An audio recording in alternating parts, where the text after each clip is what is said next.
மகர ராசி.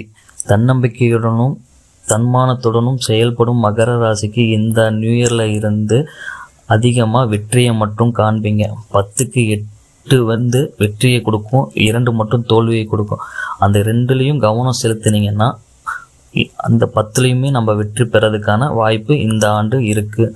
குரு 6ல் இருக்கிறனால ஒரு சிலருக்கு தடங்களை கொடுத்தாலும் அது வெற்றியையும் கொடுக்கறதுக்கான வாய்ப்புகள் இருக்கும். அதில் கொஞ்சம் கவனம் செலுத்தினீங்கன்னா போதும். ராகு பார்வை விழுறதுனால பேச்சில் கவனம் தேவை. பணவரவு யோகம் உள்ள ஆண்டாக அமையும் இந்த வருடம். கணவன் மனைவிக்கு சந்தோஷம் அதிகரிக்கும். கொஞ்சம் விட்டு கொடுத்து போனீங்கன்னா சந்தோஷமானது இன்னும் அதிகரித்து குடும்பம் செழிக்கும். குடும்பத்தில் இருக்கிறவங்க சந்தோஷம் இன்னும் அதிகரித்து கூடிய ஆண்டாக இந்த ஆண்டு அமையும். குழந்தைக்காக வெயிட் பண்ணிட்டு இருக்கிறவங்க இந்த ஆண்டு கண்டிப்பாக உங்களுக்கான குழந்தை செல்வத்தை குரு பகவான் வழங்குவார்.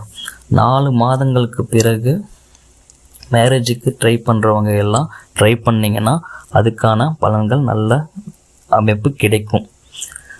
எல்லாருக்கும் இழந்த செல்வமும் பொருளும் ப்ராப்பர்ட்டி, காரு, வீடு, இடம் எல்லாத்தையும் இழந்தவர்கள்லாம் இந்த ஆண்டு அதை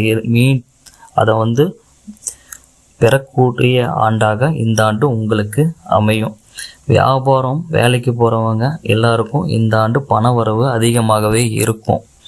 இந்த ஆண்டு நீங்கள் வழிபடக்கூடிய தெய்வம் கால பைரவர். அவரை வழிபாடு செஞ்சு வந்தாலே இந்த ஆண்டு உங்களுக்கான பண வரவு யோகத்தையும் அள்ளி கொடுப்பார்.